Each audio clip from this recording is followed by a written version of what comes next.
Indirect tax का means क्या है?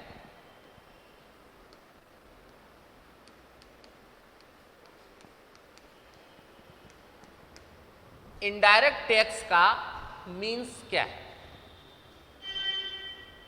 तो जिस टैक्स का बर्डन ट्रांसफर किया जा सके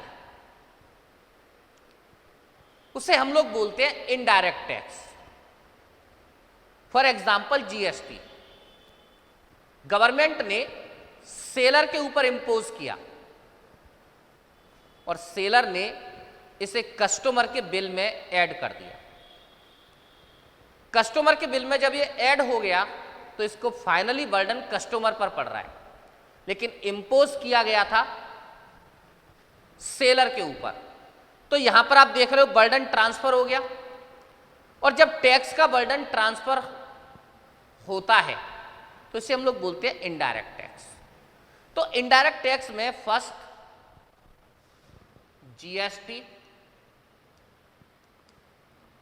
सेकंड कस्टम ड्यूटी,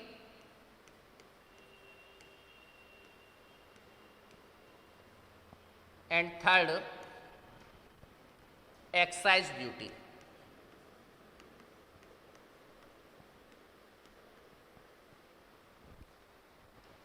तो आज हम लोग सबसे पहले जीएसटी को डिस्कस करेंगे। जीएसटी है क्या?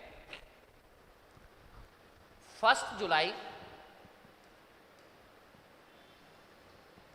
2017 को आपका जो असम स्टेट है, सबसे पहले असम स्टेट ऐसा था जिसने जीएसटी को अपने यहां इंट्रोड्यूस किया।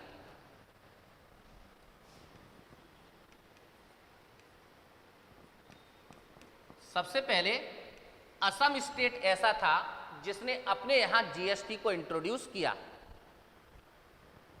तो सबसे पहले बात तो यह आती है कि जीएसटी इंट्रोड्यूस क्यों किया गया। जीएसटी इनडायरेक्ट टैक्स है, लेकिन इसको इंट्रोड्यूस क्यों किया गया? जीएसटी को समझने से पहले 2017 से पहले आपकी इकोनॉमी में इनडायरेक्ट टैक्स सिस्टम क्या था, पहले उसको अच्छे से समझते, तब आपको अच्छे से समझ आएगा कि जीएसटी इंट्रोड्यूस क्यों किया गया था। तो आप देखोगे इंडिया में 3 लेवल पर गवर्नमेंट है। First central government,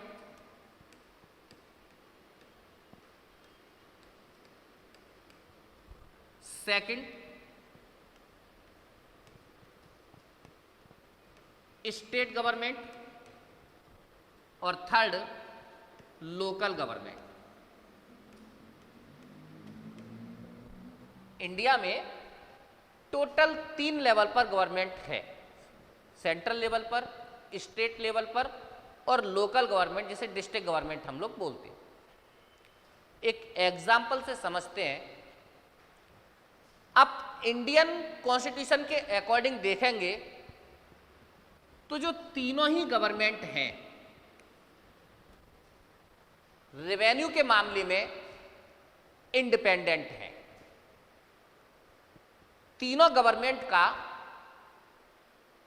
independent source है रेवेन्यू का, एक दूसरे के ऊपर कोई भी डिपेंड नहीं है। सेंट्रल गवर्नमेंट अपना टैक्स लगाती है, स्टेट गवर्नमेंट अपना टैक्स लगाती है और लोकल गवर्नमेंट अपना टैक्स लगाती है। अब देखते हैं सिस्टम काम कैसे करता था। ये 2017 से पहले की मैं बात आपके साथ डिस्कस कर रहा हूं। सेंट्रल गवर्नमेंट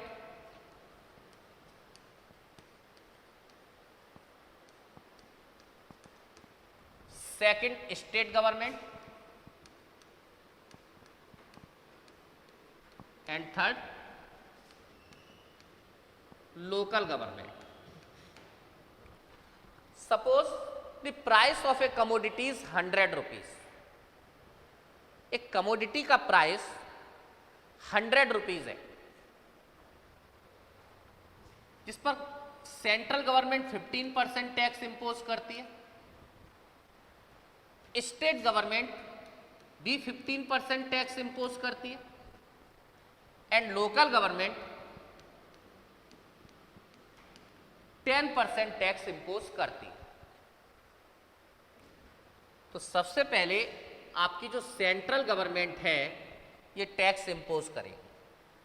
प्राइस था कमोडिटी का 100 रुपीज,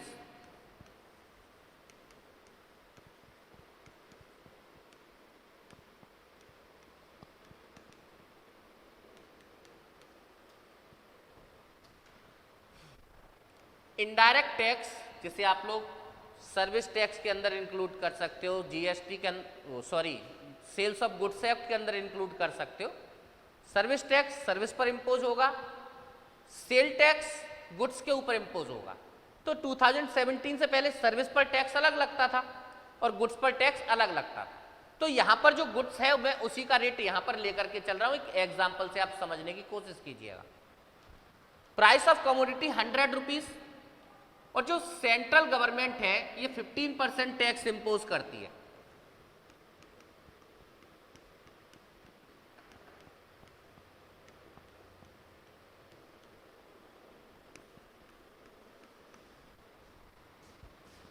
₹100 पर 15% में कैलकुलेट करता हूं तो ये 15 रुपीज इनडायरेक्ट टैक्स इंपोज किया सेंट्रल गवर्नमेंट ने। तो कमोडिटी 100 रुपीज से इंक्रीज होकर 115 रुपीज हो गई। प्राइस कितना हो गया कमोडिटी का? 115। अब ये कमोडिटी स्टेट में सेल होने के लिए आती है, तो अब स्टेट गवर्नमेंट इसके ऊपर टैक्स इंपोज करेगी। तो इनडायरेक्ट टैक्स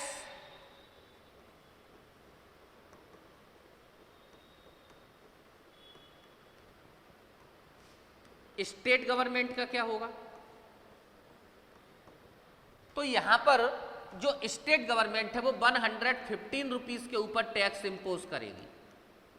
इसका मीन्स ये हो गया कि जो 100 रुपीज की कमोडिटी थी उस पर भी टैक्स लगा, प्लस 15 रुपीज जो आपने सेंट्रल गवर्नमेंट को टैक्स पे किया था उसके ऊपर भी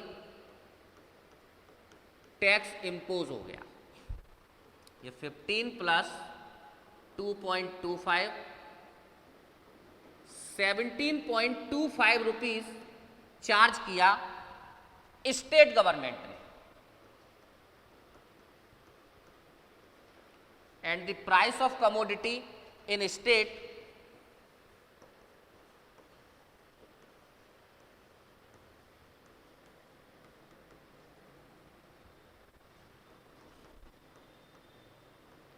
this is 132.25 and then finally local bodies impose indirect tax and rate is, suppose this is 10%, it means indirect tax of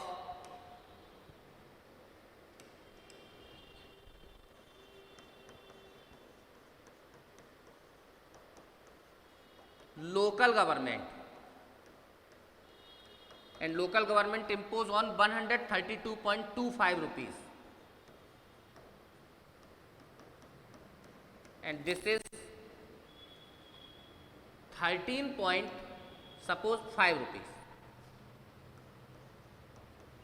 and finally the price of commodity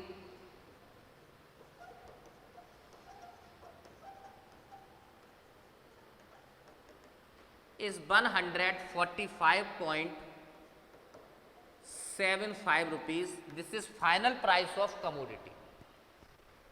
100 rupees की commodity customer को 145.75 rupees की मिल रही है।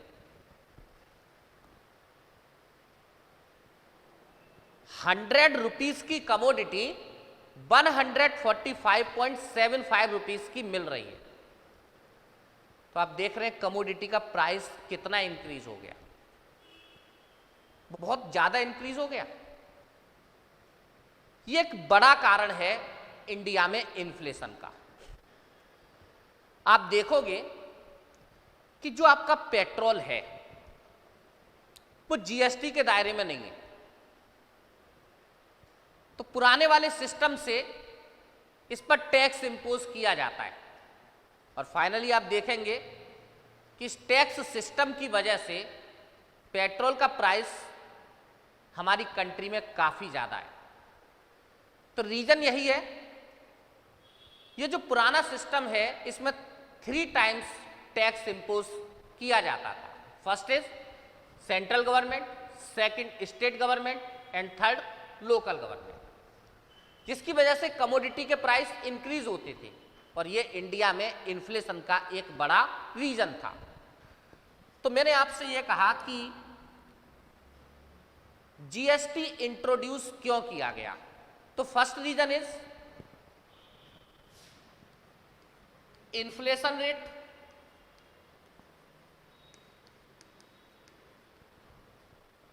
Tax system की वजह से commodity के price काफी इंक्रीज हो जाते क्योंकि 3 बार टैक्स अलग अलग गवर्नमेंट इंपोज कर रही है।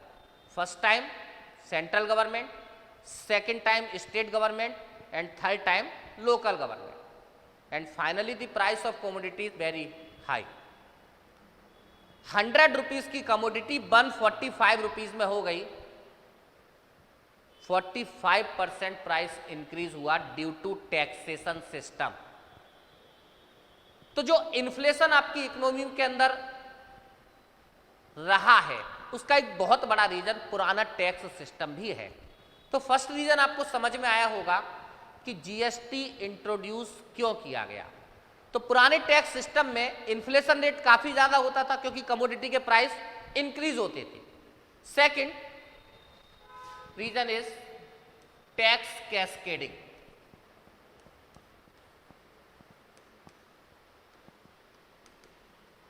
Second reason is tax cascading.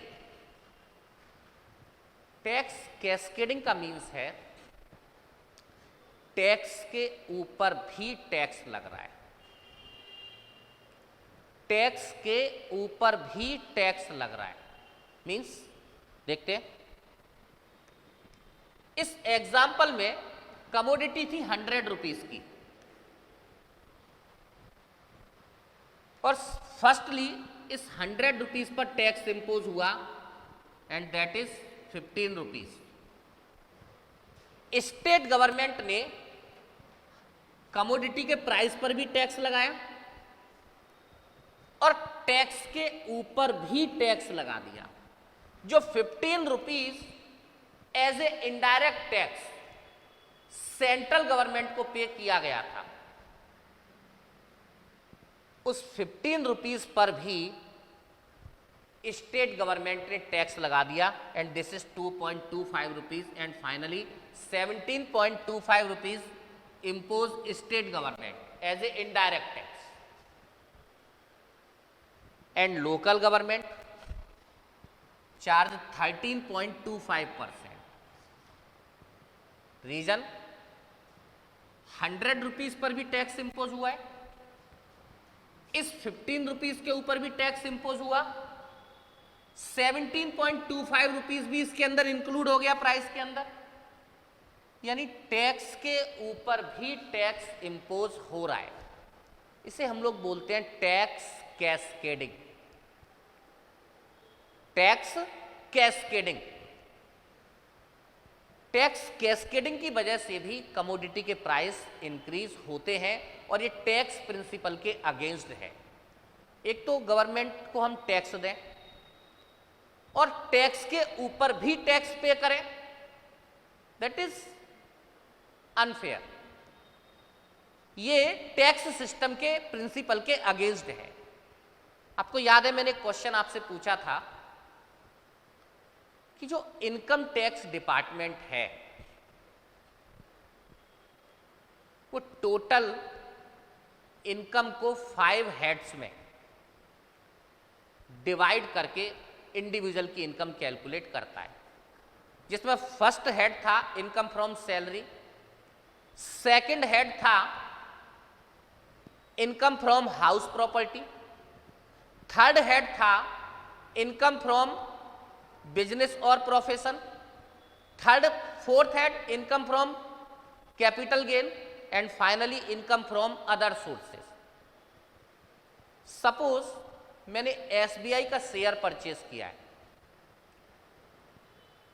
Finally जब एसबीआई को साल के एंड में प्रॉफिट आएगा तो एसबीआई मुझे डिविडेंड डिस्ट्रीब्यूट करेगा। वो डिविडेंड भी तो मेरी इनकम है, लेकिन इनकम टैक्स डिपार्टमेंट ने डिविडेंड का कोई हेड नहीं बनाया। वाई? डिविडेंड को इंडिविजुअल की इनकम में इंक्लूड नहीं किया, केवल इंडिविजुअल की इनकम को 5 हेड्स में डिवाइड किया है। इनकम फ्रॉम अदर सोर्सेस जिसमें गैम्बलिंग था, income from capital gain, income from house property, income from business and profession and income from salary. Dividend is not include individual income. Reason ये है कि जो dividend आपको distribute किया SBI ने, SBI उस इनकम पर ऑलरेडी कॉर्पोरेट टैक्स पे कर चुका है। कॉर्पोरेट टैक्स पे करने के बाद जो एसबीआई का प्रॉफिट बचा, वही तो प्रॉफिट आपके बीच में एज ए डिविडेंड डिस्ट्रीब्यूट किया गया। जब डिविडेंड वाला टॉपिक मैंने आपको पढ़ाया था तो मैंने बताया था कि कंपनी कैसे फॉर्म होती है और वो डिविडेंड किस तरीके से डिस्ट्रीब्यूट करती है। तो स्वाभाविक है जो मुझे डिविडेंड मिला उस पर ऑलरेडी मैं टैक्स पे कर चुका हूं एज ए कॉर्पोरेट टैक्स, और कॉर्पोरेट टैक्स डायरेक्ट टैक्स है, इसीलिए उसे इंडिविजुअल की इनकम में इनकम टैक्स डिपार्टमेंट ने इंक्लूड नहीं किया। लेकिन यहां जो इनडायरेक्ट टैक्स सिस्टम है, इस इनडायरेक्ट टैक्स सिस्टम में आप लोग देखेंगे कि इस प्रिंसिपल को फॉलो ही नहीं किया जा रहा। सबसे पहले 15 रुपीज टैक्स पे किया गया, फिर 15 के ऊपर भी टैक्स पे किया गया और लोकल गवर्नमेंट ने दोनों टैक्स को इंक्लूड करके उसके ऊपर टैक्स लगा दिया। दैट इज टैक्स कैस्केडिंग, और जो टैक्स प्रिंसिपल के अगेंस्ट है। तो जो सेकंड प्रॉब्लम थी that is tax cascading. Third,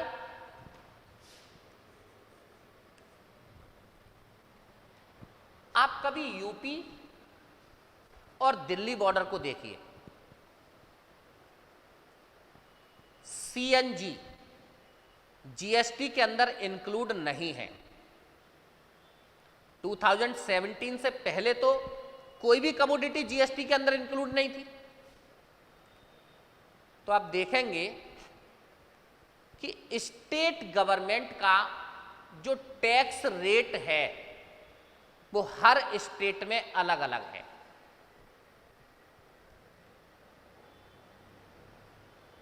state government का जो टैक्स रेट है डिफरेंट है हर स्टेट में। यूपी 15% लगाएगा, हरियाणा 10% लगाएगा, बंगाल 25% लगाएगा और आपका असम 20% लगाएगा। अब जब ये टैक्स रेट हर जगह अलग अलग है तो डेफिनेटली कमोडिटीज के जो प्राइस हैं वो हर स्टेट में अलग अलग हो जाएंगे। फॉर एग्जाम्पल सीएनजी दिल्ली में 65 रुपीज़ है और आप यूपी में देखेंगे तो 90 रुपीज़ है। कितना अंतर है? 25 रुपीज़ का अंतर है। रीजन, यूपी गवर्नमेंट सीएनजी पर हाई रेट के साथ टैक्स इंपोज कर रही है, इसलिए सीएनजी का प्राइस यूपी में ज़्यादा है। दिल्ली गवर्नमेंट सीएनजी पर कम टैक्स इंपोज कर रही है और इसी वजह से सीएनजी का प्राइस दिल्ली में कम है। तो 2017 से पहले सभी गवर्नमेंट का टैक्स रेट अलग होने के कारण जो प्राइस है वो सेम कमोडिटी का अलग अलग स्टेट में अलग अलग हो। तो ये भी एक बड़ी प्रॉब्लम रही है। डिफरेंट प्राइस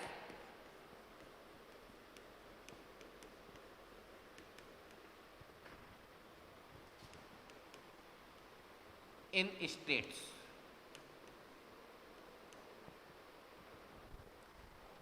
सभी स्टेट में कमोडिटी के प्राइस अलग अलग हैं और इससे भी एक प्रॉब्लम क्रिएट होगी। आप एक्सपेक्ट करो वाइन भी जीएसटी के दायरे में नहीं है, वाइन को जीएसटी के अंदर इंक्लूड नहीं किया गया है। तो यूपी में, हरियाणा और दिल्ली, तीनों स्टेट में वाइन का प्राइस अलग अलग है और ये एक बड़ा रीजन है स्मगलिंग का। दिल्ली में वाइन सस्ती है, यूपी में वाइन महंगी है, प्राइस ज़्यादा है। रीजन है यूपी गवर्नमेंट बहुत हाई रेट के साथ टैक्स इंपोज करती है वाइन पर। दिल्ली गवर्नमेंट का टैक्स रेट कम है, तो वाइन का प्राइस दिल्ली में यूपी के कंपैरिजन में काफी कम है। लोग दिल्ली से परचेज करते हैं और यूपी ला करके बेचते हैं। स्मगलिंग है। आप एक्सपेक्ट करो दिल्ली बॉर्डर पर एक पेट्रोल पंप दिल्ली बॉर्डर के लेफ्ट में है और एक पेट्रोल पंप दिल्ली बॉर्डर के राइट में है। दिल्ली बॉर्डर के राइट में जो पेट्रोल पंप है वहां सीएनजी 65 में के रेट पर सेल हो रही है और बॉर्डर के लेफ्ट में जो पेट्रोल पंप है वहां सीएनजी 90 रुपीस के रेट में सेल हो रही है। बाहर से देखने में अलग लगता होगा, लेकिन होगा ये कि जो दिल्ली बॉर्डर पर पेट्रोल पंप है यूपी में, वो दिल्ली बॉर्डर के सीएनजी से परचेज करके दिल्ली से और अपने यूपी में बेच देता हो और बहुत बड़े स्केल पर यह क्राइम होता है। और इस क्राइम का जो ऑरिजिन है वो टैक्स सिस्टम है हमारा। टैक्स रेट अलग अलग स्टेट में होने की वजह से प्राइस कमोडिटीज के अलग हैं और ये प्रमोट करता है स्मगलिंग की प्रॉब्लम को। तो ये प्रॉब्लम्स भी पुराने टैक्स सिस्टम के अंदर रही हैं। ब्लैक मार्केटिंग, स्टॉकिंग, ये रीजन पुराने टैक्स सिस्टम की वजह से है। तो ये कुछ प्रॉब्लम्स थे बिफोर 2017।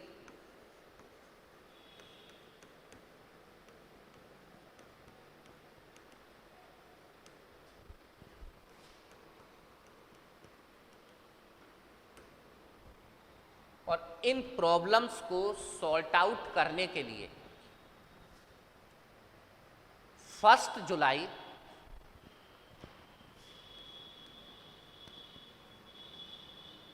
2017 को इंडियन गवर्नमेंट ने इंट्रोड्यूस किया GST, goods and service tax. In problems को सॉर्ट आउट करने के लिए 1 जुलाई 2017 को इंडियन गवर्नमेंट ने इंट्रोड्यूस किया जीएसटी। जीएसटी सेंट्रल लेवल पर इंपोज किया जाता है। आप लोग देखेंगे हमारे यहाँ 2017 से पहले सेंट्रल गवर्नमेंट, उसके बाद state government and finally local bodies, 3 bar tax impose किया जाता था। लेकिन जीएसटी केवल और केवल सेंट्रल लेवल पर इंपोज होता है और जो टैक्स कलेक्शन होता है उसे सेंट्रल और स्टेट के बीच में डिस्ट्रीब्यूट कर दिया जाता है। इस सिस्टम से आप देखोगे ये प्रॉब्लम सॉर्ट आउट हो जाती है। इसका रीजन क्या है?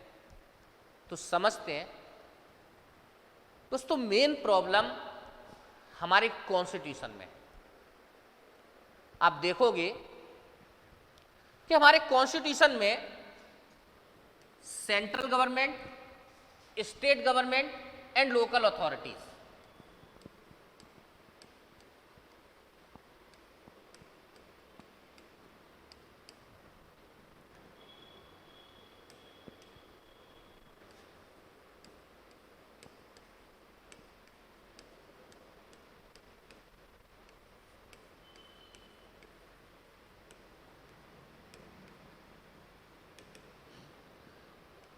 तीनों के सेपरेट सोर्स हैं, तीनों के रेवेन्यू के सेपरेट सोर्स हैं, और तीनों को टैक्स लगाने का जो राइट है वो कॉन्स्टिट्यूशन देता है। तीनों को टैक्स लगाने का जो राइट है वो कॉन्स्टिट्यूशन देता है। मैंने आपको बताया जीएसटी केवल सेंट्रल लेवल पर इंपोज हो रहा है, स्टेट गवर्नमेंट, लोकल गवर्नमेंट की टैक्स इंपोज करने की पावर खत्म कर दी गई। आप जानते हैं अगर ऐसा करना है तो आपको कॉन्स्टिट्यूशन में अमेंडमेंट करना पड़ेगा। कॉन्स्टिट्यूशन में आपको अमेंडमेंट करना पड़ेगा आर्टिकल 368। आर्टिकल 368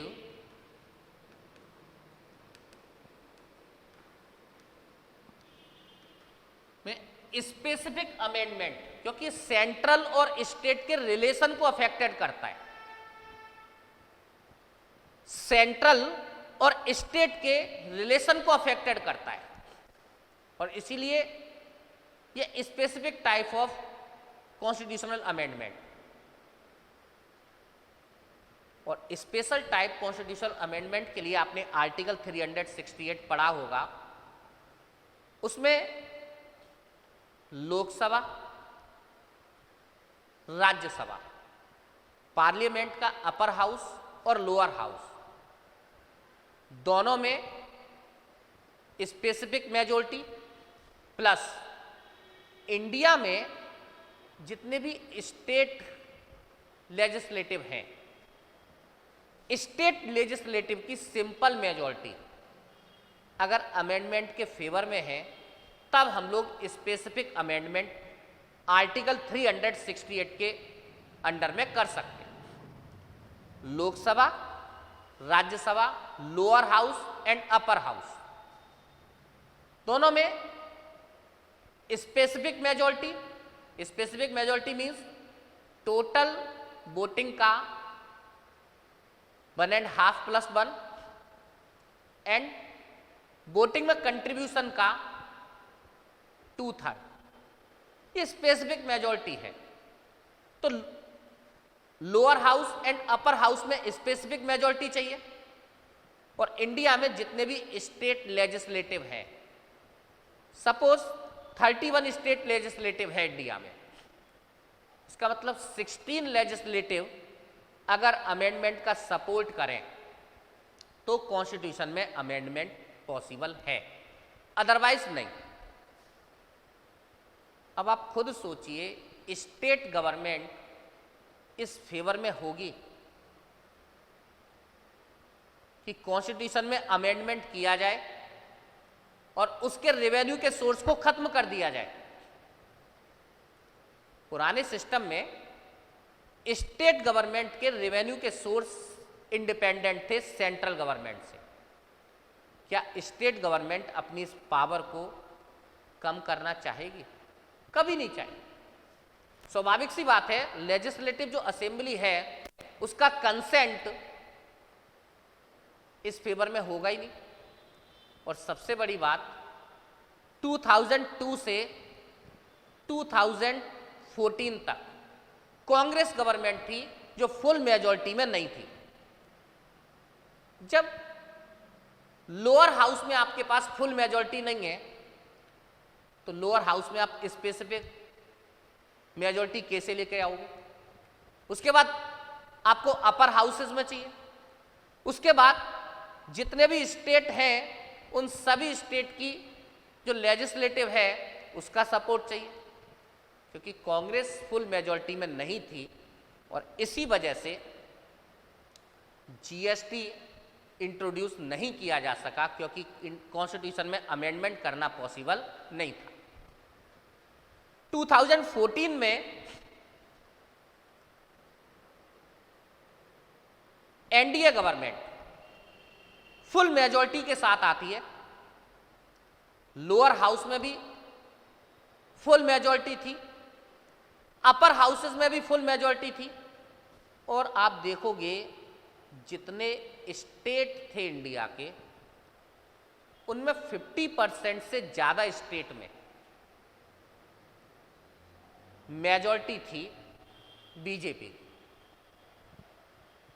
बीजेपी के लिए पॉसिबल था कि कॉन्स्टिट्यूशन में अमेंडमेंट किया जाए और सेंट्रल लेवल पर टैक्स इंपोज करने के लिए जीएसटी को इंट्रोड्यूस किया जाए।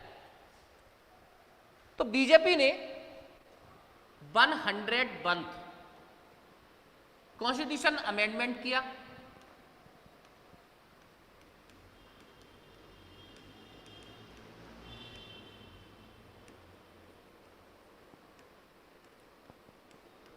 और 1 जुलाई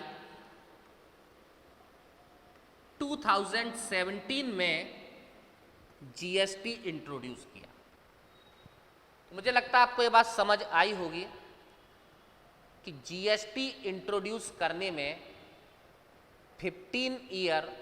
15 साल का जो समय है वो क्यों लगा, क्योंकि कांग्रेस के पास फुल मेजॉरिटी नहीं थी और इसी वजह से कांग्रेस जीएसटी इंट्रोड्यूस नहीं कर सकी, जबकि सजेशन 2002 में ही विजय केलेकर साहब दे चुके थे। एनडीए गवर्नमेंट पर फुल मेजॉरिटी थी, इसलिए उसने 100th अमेंडमेंट किया एंड फाइनली 1 जुलाई 2017 को जीएसटी इंडिया में इंट्रोड्यूस कर दिया। अब दोस्तों बात करते हैं जीएसटी काम कैसे करता है। एक पुरानी प्रॉब्लम और थी, यहां पर अगर मैं लिखना चाहूं तो टैक्स कैलकुलेशन की भी प्रॉब्लम थी और साथ ही साथ टैक्स कैलकुलेशन होने के साथ साथ टैक्स की चोरी की भी समस्या थी। लोग अपना टाइम से टैक्स पे नहीं करते थे और बहुत सारे लूज पोल्स ऐसे थे जिसका बेनिफिट लेकर के लोग टैक्स पे करते ही नहीं। और इन सभी प्रॉब्लम का सॉल्यूशन गवर्नमेंट ने जीएसटी के अंदर देखा। 1 जुलाई 2017 को गवर्नमेंट ने जीएसटी इंट्रोड्यूस किया। तो बात करते हैं कि ये जीएसटी काम कैसे करता है। उससे पहले आपको अभी तक मैंने जो जीएसटी पढ़ाया उससे कोई डाउट है तो पहले आप अपना डाउट मुझसे कवर कर लीजिए, क्लियर कर लीजिए, उसके बाद मैं बताऊंगा कि जीएसटी काम कैसे करता है। आप लोग मुझे टेक्स्ट करके बता सकते हैं।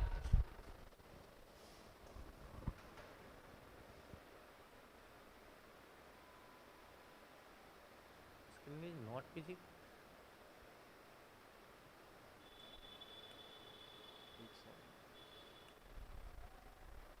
स्क्रीन या वॉइस से रिलेटेड कोई इश्यूज है?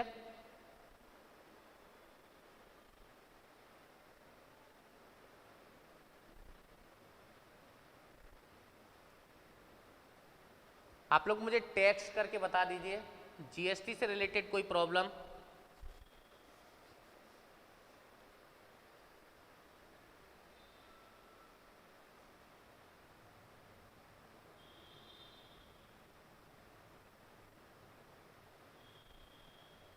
ओके, ठीक है, फिर कंटिन्यू करता हूं मैं।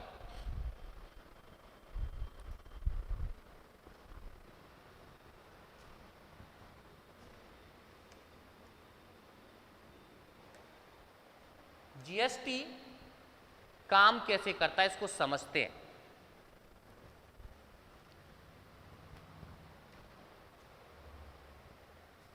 जो पर्सन प्रोडक्ट सेल करता है, जो पर्सन प्रोडक्ट सेल करता है, वो टोटल जीएसटी से रिलेटेड 3 बिल बनाता है। समझते हैं। Suppose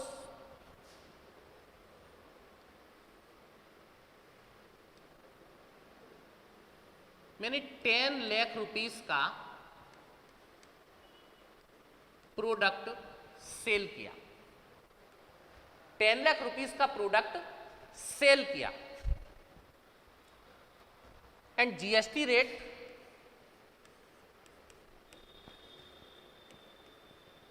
suppose this is 18%, suppose 20%।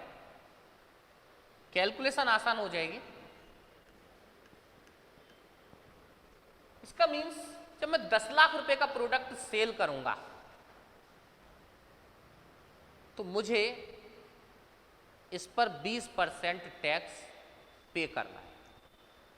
तो मैंने जो बिल बनाया 10 lakh rupees price of commodity and 2 lakh rupees as GST मैंने चार्ज किया कस्टमर के ऊपर, और टोटल बिल 12 लाख रुपीस का मैंने बनाया। और टोटल मैं इसकी 3 कॉपी बनाऊंगा। बिल की टोटल कितनी कॉपी बनेंगे? 3। एक कॉपी मैंने जिस पर्सन को सेल की है, एक कॉपी मैंने जिस पर्सन को सेल की है उसको दे दूंगा बिल की। एक कॉपी मैं जीएसटी डिपार्टमेंट को सेंड करूंगा और एक कॉपी मेरे पास ही रहेगी। टोटल बिल की कितनी कॉपी मैंने बनाई? टोटल 3। एक जिसको मैंने प्रोडक्ट सेल किया है उसको एक कॉपी दे दी मैंने, सेकंड कॉपी जीएसटी डिपार्टमेंट को भेज दी, और एक कॉपी मैंने खुद अपने पास रिकॉर्ड में मेंटेन की हुई। अब मैंने जिसको ये प्रोडक्ट सेल किया था, सपोज आई एम होलसेलर,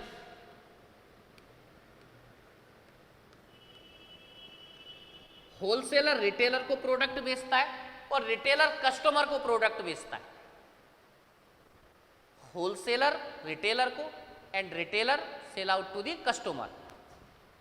ये रिटेलर है।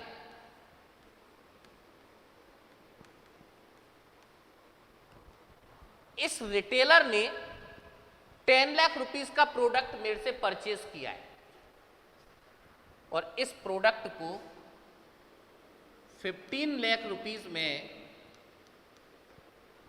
सेल आउट किया किसी कस्टमर को।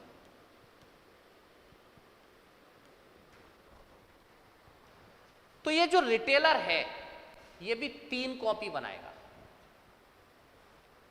क्योंकि इसने 15 लाख का प्रोडक्ट सेल किया है। तो 15 lakh and 20% of 15 lakh charge as a GST and this amount is 3 lakh.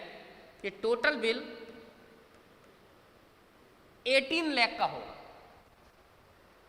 ये रिटेलर 18 लाख का बिल 3 कॉपी बनाएगा, एक इस कस्टमर को दे देगा, एक अपने पास रखेगा और एक कॉपी के साथ यहां से ये जो बिल मिला था 10 लाख का,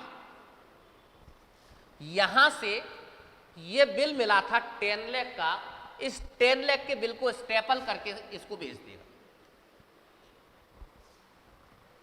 जीएसटी डिपार्टमेंट देखेगा कि 15 लाख का है बिल, इसका मतलब जीएसटी को डिपार्टमेंट को एज ए जीएसटी 3 लाख रुपए मिलने चाहिए।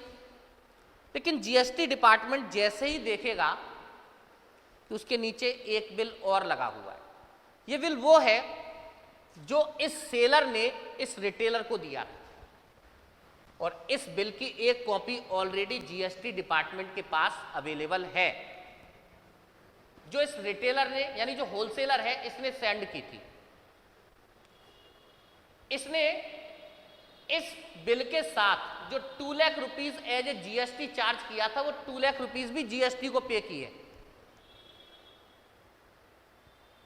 जब जीएसटी डिपार्टमेंट देखेगा कि ये 10 लाख रुपीस का जो बिल है वो मैच करता है, इसका मीन्स ऑलरेडी 2 लाख रुपए 2 lakh rupees as a GST department को मिल चुका है, तो ये रिटेलर से केवल 1 lakh rupees as a GST charge करेगा और जीएसटी डिपार्टमेंट को 3 लाख रुपीस मिल जाएंगे।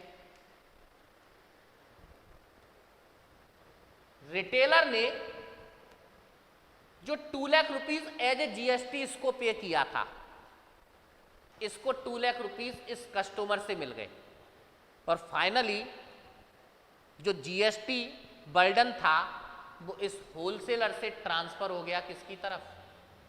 कस्टमर की तरफ।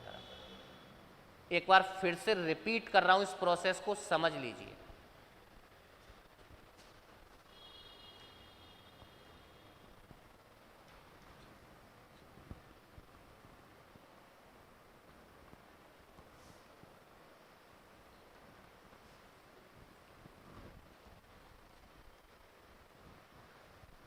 इंडिया में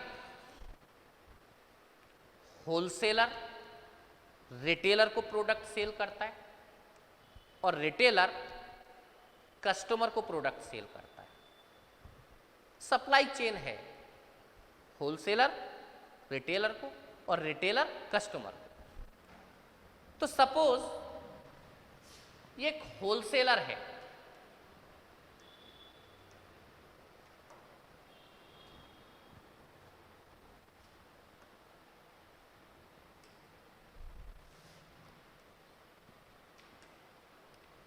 ये एक होलसेलर है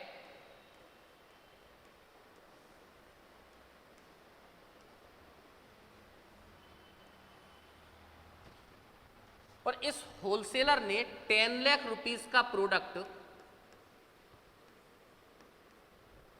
रिटेलर को सेल किया।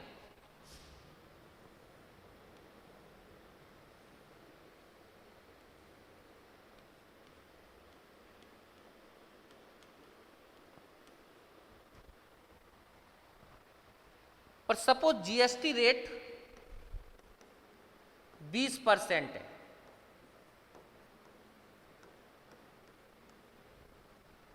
जीएसटी रेट 20% है, इसका मीन्स 10 लाख रुपीस तो प्रोडक्ट का प्राइस और 2 lakh rupees as GST, total bill amount 12 lakh rupees. तो ये होलसेलर 12 लाख रुपीस का बिल बनाएगा, उसमें मेंशन करेगा 10 lakh rupees price of commodities and 2 lakh rupees GST and total amount 12 lakh rupees. ये 12 लाख रुपीस इस रिटेलर को बिल बना करके देगा और रिटेलर 12 लाख रुपीस इसको पे करेगा। ये बिल की टोटल 3 कॉपी मेंटेन करता है, टोटल 3 कॉपी मेंटेन करता है। एक कॉपी इस रिटेलर को दे दी जो कितने की थी? 10 लाख प्लस 2 लाख 12 लाख रुपीस। एक कॉपी रिटेलर को और 1 copy send to GST department. GST department को जब कॉपी पहुंचेगी बिल की तो जीएसटी डिपार्टमेंट कहेगा 10 लाख रुपीस का आपने प्रोडक्ट सेल किया है, टैक्स ब्रैकेट 20% है, तो आप 2 लाख रुपए टैक्स का पे कर दो। यह होलसेलर इस रिटेलर से जो 2 लाख रुपए मिला था उस 2 लाख रुपए को जीएसटी डिपार्टमेंट को सबमिट कर देगा और मामला खत्म। अब ये जो रिटेलर है, ये रिटेलर कस्टमर को यही प्रोडक्ट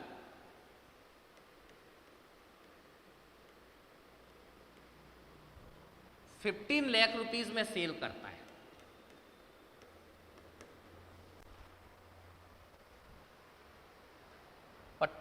जीएसटी रेट 20%। तो ये जो कस्टमर है ये 15 लाख रुपीस तो कमोडिटी का और 3 लाख रुपीस जीएसटी का और फाइनली 18 लाख रुपीस इस रिटेलर को पे करेगा।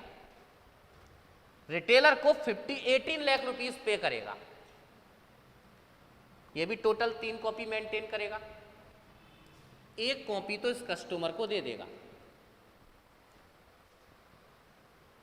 रिमेनिंग 2 कॉपीज में से 1 कॉपी जिसमें इस होलसेलर से जो बिल मिला था उसको स्टेपल करेगा और स्टेपल करने के साथ सेंड करेगा कहां? GST department. जीएसटी डिपार्टमेंट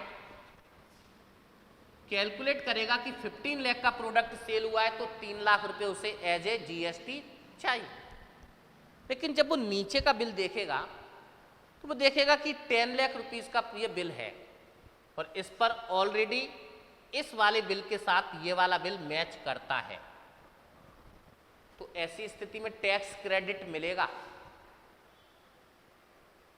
यहां पर जब ये मैच करता है तो जीएसटी को पता चलेगा कि ऑलरेडी 2 लाख रुपीस पे हो चुके, रिमेनिंग 1 लाख रुपीस इस रिटेलर से लेगा और रिटेलर 1 लाख रुपीस इस जीएसटी डिपार्टमेंट को सबमिट करके मामला कंप्लीट हो जाएगा। तो टोटल जीएसटी 3 लाख रुपए जीएसटी डिपार्टमेंट को मिला। आप देखेंगे इसने जो 2 लाख यहां पे किए थे तो इससे 3 लाख रुपए जो मिले थे, 3 लाख रुपीस में से 2 लाख रुपीस अपने कवर हो गए और 1 लाख रुपीस सेंड कर दिए जीएसटी को और फाइनली जीएसटी बर्डन ट्रांसफर हुआ कहां? कस्टमर।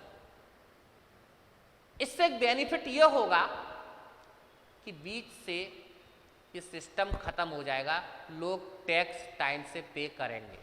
कैसे? रिटेलर को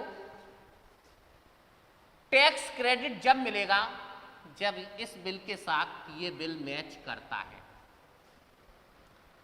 सपोज इस होलसेलर ने जीएसटी जमा किया ही नहीं, पॉसिबल है?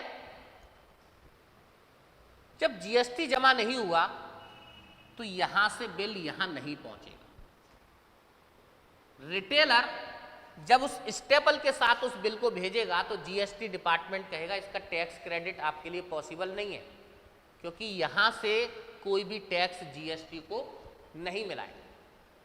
स्वाभाविक सी बात है, रिटेलर इस होलसेलर को बोलेगा कि आप टैक्स जमा करो तो मुझे टैक्स क्रेडिट मिलेगा। तो यहां बीच से जो लूज पोल्स थे वो सारे के सारे लूज पोल्स खत्म हो जाएंगे और टाइम से सभी लोग जीएसटी अपना डिपॉजिट करें। इस तरीके से जीएसटी काम करता है। तो अभी तक आपने ये सीखा कि जीएसटी सेंट्रल लेवल पर लगता है और जीएसटी का जो कलेक्शन है वो सेंटर और स्टेट के बीच में डिस्ट्रीब्यूट किया जाता है। ये डिस्ट्रीब्यूशन कैसे होगा इस पर भी बात करेंगे। 1 जुलाई 2017 को 101th अमेंडमेंट के साथ जीएसटी इंट्रोड्यूस किया जाता है। इंट्रोड्यूस क्यों किया गया? क्योंकि पुराने टैक्स सिस्टम में कई प्रॉब्लम्स थी। इन्फ्लेशन की प्रॉब्लम थी, टैक्स कैस्केडिंग की प्रॉब्लम थी, स्टॉकिंग, ब्लैक मार्केटिंग, स्मगलिंग की प्रॉब्लम थी, यूनिफॉर्म प्राइस नहीं था प्रोडक्ट का। ये प्रॉब्लम पुराने टैक्स सिस्टम में थी और इस प्रॉब्लम को सॉर्ट आउट करने के लिए ही 1 जुलाई 2017 को जीएसटी इंट्रोड्यूस किया गया। जीएसटी इंट्रोड्यूस करने का जो सजेशन था वो फर्स्ट टाइम 2002 में आया है, लेकिन इंट्रोड्यूस हुआ 1 जुलाई 2017। तो 15 साल काफी लंबा समय था। रीजन, कॉन्स्टिट्यूशन में अमेंडमेंट करना था और कांग्रेस के पास स्पेसिफिक मेजॉरिटी नहीं थी और इसी वजह से कॉन्स्टिट्यूशन में अमेंडमेंट नहीं हुआ और फाइनली कांग्रेस इस जीएसटी को इंट्रोड्यूस नहीं कर सकी। करना वो भी चाहती थी, ये बात अलग है कि आज उसका अपोज करती है, लेकिन जीएसटी कांग्रेस भी इंट्रोड्यूस करना चाहती थी। बीजेपी के पास, या मैं कहूं एनडीए गवर्नमेंट के पास फुल मैंडेट था और इसी वजह से 101 अमेंडमेंट करके जीएसटी को इंट्रोड्यूस किया गया। जीएसटी काम कैसे करता है ये आपको यहां समझ में आ जाना चाहिए। अब मैं बात करता हूं सेंट्रल और स्टेट के बीच में ये जीएसटी डिस्ट्रीब्यूट कैसे होता है। तो दोस्तों जीएसटी के 3 टाइप हैं।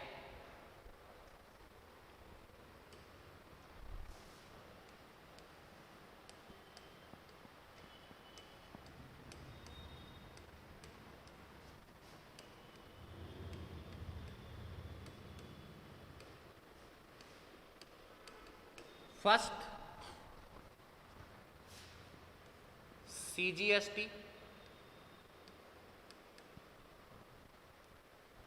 Central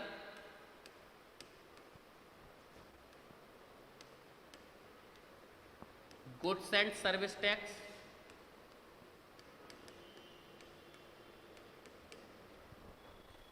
second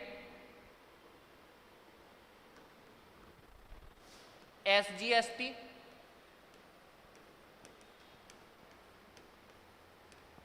state goods and service tax,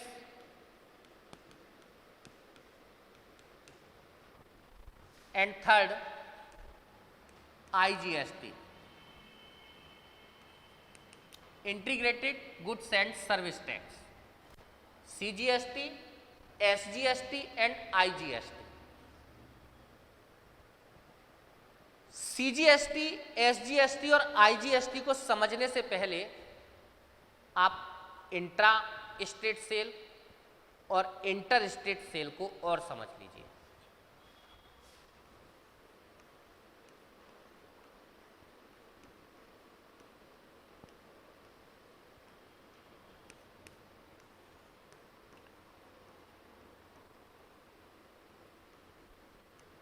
inter state cell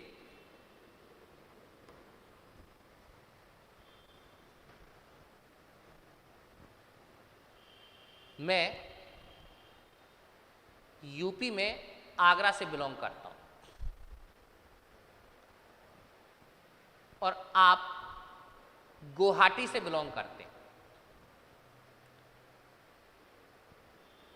आप किसी प्रोडक्ट को यूपी से परचेज करते हो और उस प्रोडक्ट को अपने आसाम में यानी गुवाहाटी में सेल करते हैं। तो यहां पर आप देखोगे 2 स्टेट इन्वॉल्व हैं, 2 स्टेट इन्वॉल्व हैं, एक यूपी और सेकंड आसाम। एक दूसरा ऑप्शन यह भी हो सकता है कि दिसपुर का कोई पर्सन आपकी गुवाहाटी से, दिसपुर का कोई पर्सन आपकी गुवाहाटी से प्रोडक्ट परचेज करे और अपने दिसपुर में ले जाकर के सेल करे। यहां पर आप देखोगे ये दोनों प्लेस गुवाहाटी एंड दिसपुर दोनों असम से बिलोंग करते हैं। दोनों किस में है? असम में। यानी यहां पर जो सेल हो रही है वो एक ही स्टेट के अंदर सेल हो रही है। आप ऐसे भी समझ सकते हैं जहां पर 2 स्टेट इन्वॉल्व हैं इंट्रा स्टेट से, जहां एक ही स्टेट के अंदर प्रोडक्ट सेल हो रहा है इंटर स्टेट से, जैसे Guwahati and Dispur, this is inter state sale. Guwahati and Agra intra state sale. तो जब इंट्रा स्टेट सेल होती है तो ऐसी कंडीशन में CGST, and IGST, CGST and IGST impose किया जाता है। और जब इंटर स्टेट सेल है then CGST and SGST impose होता है। Suppose tax rate is 18%, tax rate is 18%। Inter state sale में केवल एक स्टेट इन्वॉल्व होगा, that means 9% tax sent to central government and this is CGST, and remaining 9%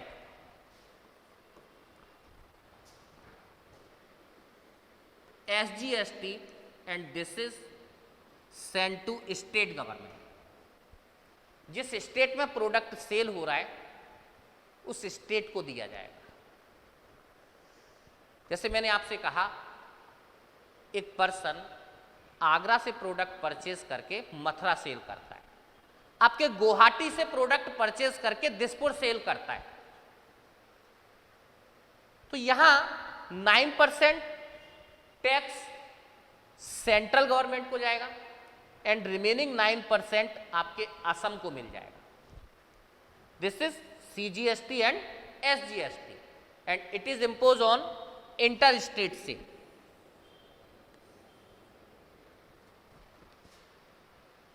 In intra-state sale, there are two states involved there. First is UP and second is Assam। Product Agra से purchase करके Guwahati cell किया गया है, तो यहां दो state involve है, first UP and second Assam, then CGST and IGST charge on product.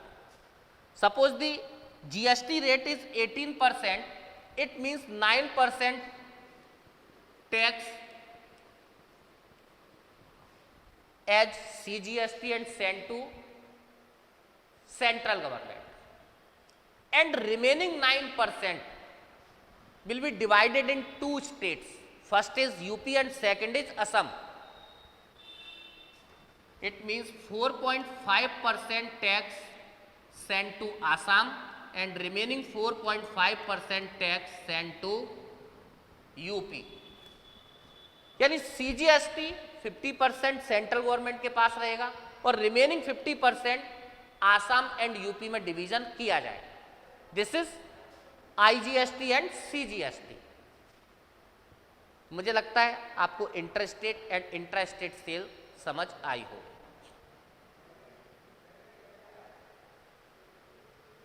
Next मैं डिस्कस करता हूं GST काउंसिल पर। Article 279 GST council.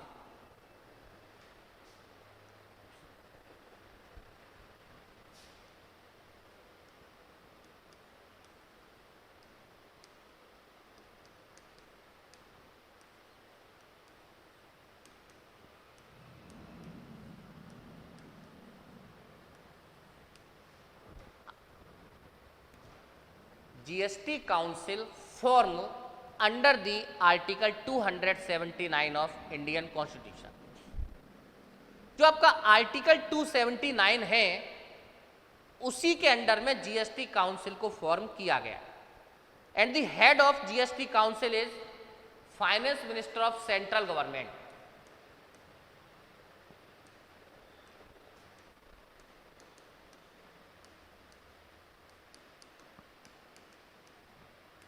Finance minister of central government. जो आपकी सेंट्रल गवर्नमेंट के फाइनेंस मिनिस्टर हैं वो इस GST काउंसिल के हेड हैं। तो ये GST काउंसिल का काम क्या है? What is the function of GST Council? We know that there are 5 tax rates in GST. First is 0, first 5, 12, 18 and finally 28. This is the 5 rate of GST in India. India में GST के total 5 rate declared किए हैं, 0%, 5%, 12%, 18% and 28%। किस commodity पर कितना percent tax impose होगा?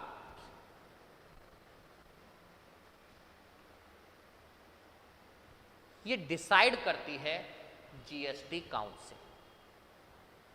Suppose आप AC purchase करने जाते हो तो आप देखते हो एसी पर 18% टैक्स है। आप रोलेक्स परचेज करने जाते हो 28% टैक्स है।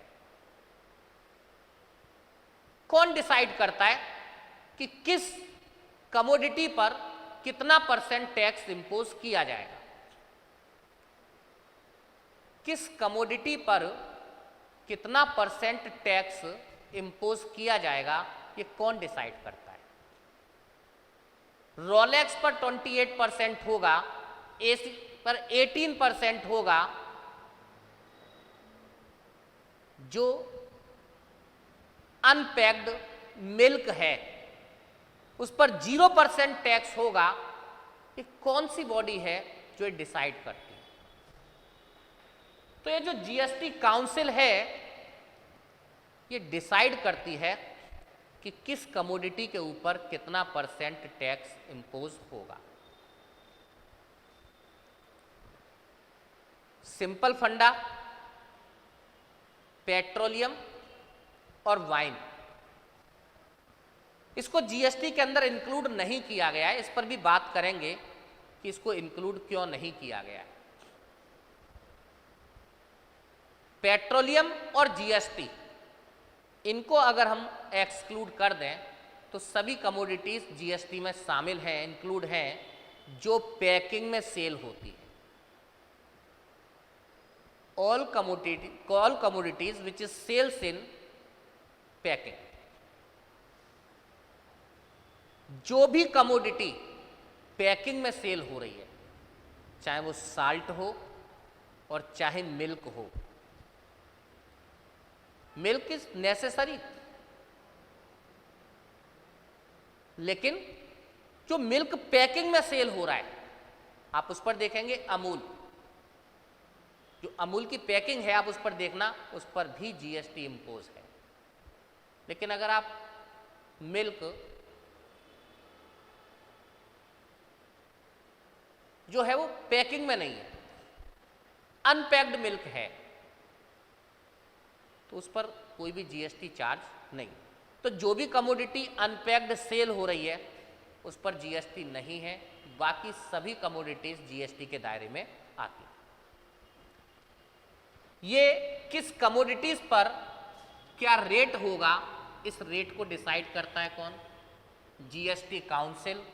एंड सेंट्रल गवर्नमेंट का जो फाइनेंस मिनिस्टर है,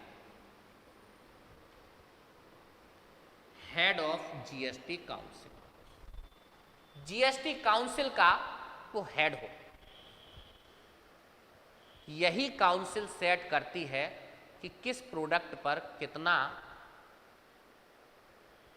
रेट इंपोज करना है। जो भी टैक्स कलेक्शन होता है वो सीजीएसटी और एसजीएसटी के अकॉर्डिंग डिस्ट्रीब्यूट होता है, या सीजीएसटी और आईजीएसटी के अकॉर्डिंग डिस्ट्रीब्यूट किया जाता है। यानी स्टेट गवर्नमेंट टैक्स नहीं लगाती, सेंट्रल गवर्नमेंट टैक्स लगाती है और उसे सेंट्रल और स्टेट के बीच में डिस्ट्रीब्यूट किया जाता है, दैट इज जीएसटी। अब मैं बात करता हूं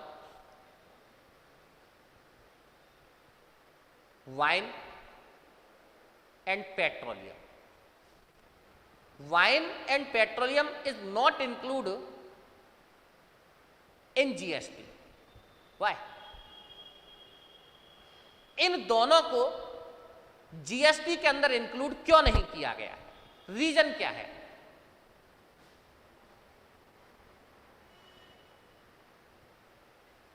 एक्चुअली पेट्रोलियम एंड वाइन दोनों स्टेट गवर्नमेंट के रेवेन्यू के बिगेस्ट सोर्सेज हैं। स्टेट गवर्नमेंट को पेट्रोलियम और वाइन से अच्छा खासा रेवेन्यू मिलता है। आप ऐसे समझिए कि आपकी स्टेट गवर्नमेंट बीजेपी से है, सेंट्रल गवर्नमेंट भी हमारी बीजेपी से है, लेकिन क्या फिर भी आपके चीफ मिनिस्टर इस बात से एग्री करेंगे कि उनके टैक्स इंपोज करने की सारी पावर खत्म कर दी जाए? क्योंकि जीएसटी से जो स्टेट गवर्नमेंट है वो डिपेंड हो गई सेंट्रल गवर्नमेंट पर। सेंट्रल गवर्नमेंट टैक्स कलेक्ट करेगी, उसके बाद स्टेट गवर्नमेंट को मिलेगा। इसका means state government is totally depend upon central government, जबकि पहले स्टेट गवर्नमेंट इंडिपेंडेंट थी। डेफिनेटली स्टेट गवर्नमेंट को यह कभी भी इस बात पे एग्री नहीं होगी कि उसके रेवेन्यू के सोर्स खत्म कर दिए जाए,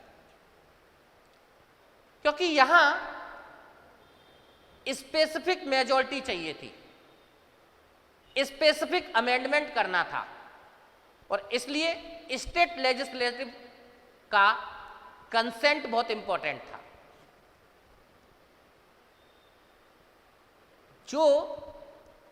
जिन स्टेट में एनडीए की गवर्नमेंट थी, बीजेपी की गवर्नमेंट थी, उसमें भी इस बात पर कंसेंट नहीं थी कि स्टेट गवर्नमेंट की सारी रेवेन्यू की पावर सेंट्रल गवर्नमेंट को ट्रांसफर की जाए।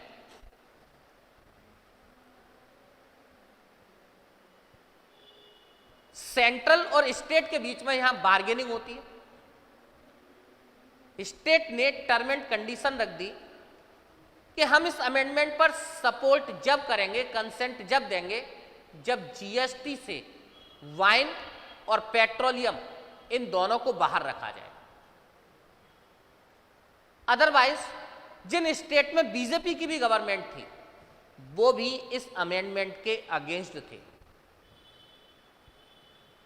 और यही रीजन था क्योंकि स्टेट लेजिस्लेटिव की कंसेंट इंपॉर्टेंट थी, और डेमोक्रेसी में सबकी कंसेंट होना भी जरूरी है। तो डेमोक्रेसी के पर्पज से भी अच्छा था, इसलिए स्टेट की इस बार्गेनिंग को सेंट्रल ने एक्सेप्ट किया कि वाइन एंड पेट्रोलियम इन दोनों को जीएसटी से बाहर रखा जाए और बाकी सभी को जीएसटी के अंदर इंक्लूड किया जाए। इस कंडीशन पर ही स्टेट गवर्नमेंट सेंट्रल को सपोर्ट करने के लिए तैयार थी, और इसी वजह से वाइन और पेट्रोलियम इन दोनों को जीएसटी से बाहर रखा गया। लेकिन अब यहां एक और टॉपिक शुरू हुआ है, एक करंट का इश्यूज यहां शुरू हुआ है। करंट इश्यू यह है कि जीएसटी ने स्टेट को टोटली डिपेंड कर दिया सेंट्रल पर, और यह आपके कॉन्स्टिट्यूशन के फंडामेंटल के अगेंस्ट है।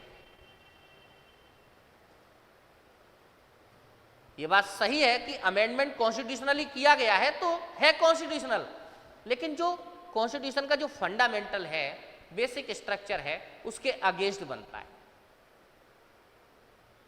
समझते हैं, ड्यूरिंग लॉकडाउन, जब लॉकडाउन था 2020 और 2021 में जब लॉकडाउन लगाया गया था तो आप लोग देखोगे कि आपकी जितनी भी इंडस्ट्री थी बंद थी। सेंट्रल गवर्नमेंट का जीएसटी कलेक्शन हुआ नहीं, लेकिन एडमिनिस्ट्रेशन तो स्टेट गवर्नमेंट को ही संभालना है। स्टेट गवर्नमेंट ने सेंट्रल गवर्नमेंट से अपना जीएसटी कलेक्शन मांगा, लेकिन लॉकडाउन के टाइम पर जब कलेक्शन हुआ नहीं तो सेंट्रल से स्टेट को ट्रांसफर क्या होता पैसा। रिजल्ट यह हुआ कि स्टेट गवर्नमेंट के पास फंड नहीं था जिससे वो अपने एडमिनिस्ट्रेशन को रन कर सके।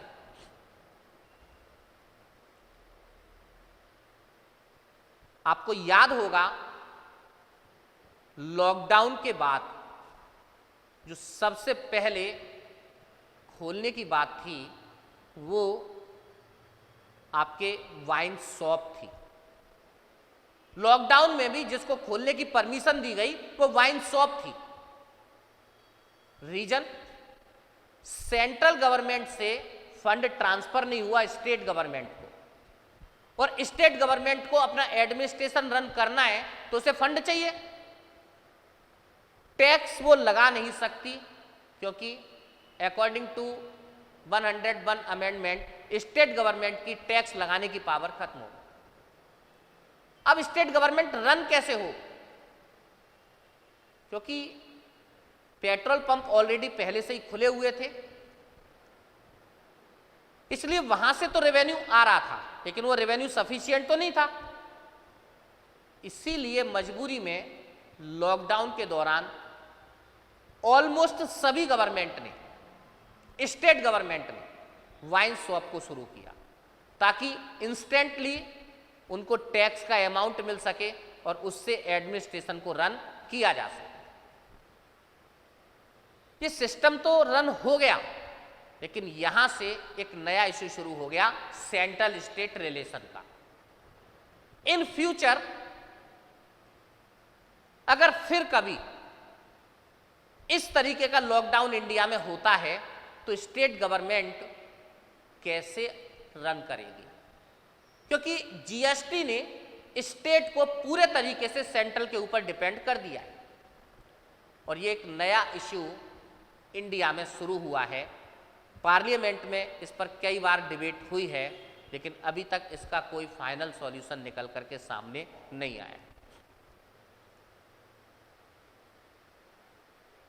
दोस्तों, एक फाइनल टॉपिक इस जीएसटी का और बचता है।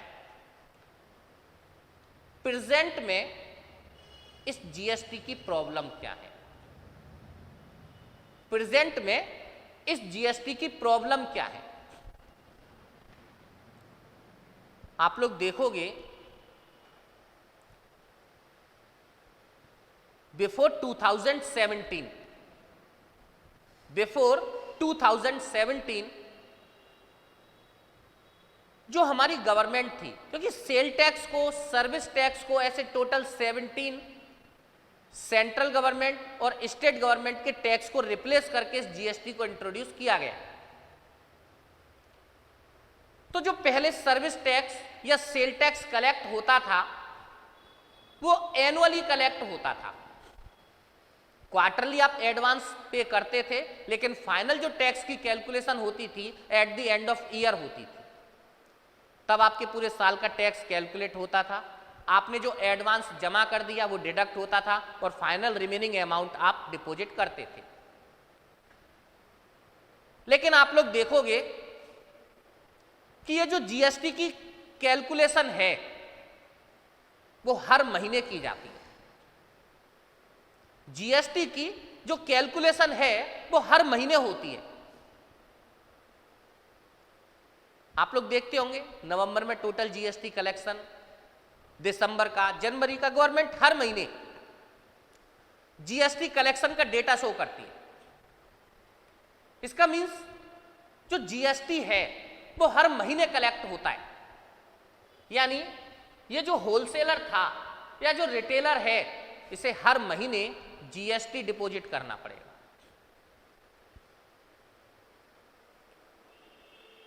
इसका सबसे बड़ा बेनिफिट यह है कि बिफोर 2017 साल के एंड में हमें किसी सेक्टर का पता चलता था कि सेक्टर की पोजीशन क्या है, ग्रोथ कर रहा है, सेक्टर की पोजीशन गड़बड़ हो रही है, इन सभी बातों की हमें जानकारी at the end of year पता चलती है, साल के एंड में। और तब उस सेक्टर को रिफॉर्म करने के लिए स्टेप्स लिए जाते थे। लेकिन अब हर महीने जब जीएसटी कलेक्शन होता है तो सेक्टर वाइज कैलकुलेशन की जाती है, जिससे हर महीने हमें ईच सेक्टर की पोजीशन पता चलती है कि सेक्टर की पोजीशन क्या है। अगर कोई सेक्टर प्रॉब्लम कर रहा है, उसमें कोई प्रॉब्लम है, तो उसे उसी महीने पॉइंट आउट कर लिया जाता है और समय रहते उस प्रॉब्लम को सॉल्व करने के लिए रिमीडियल स्टेप्स गवर्नमेंट ले लेती।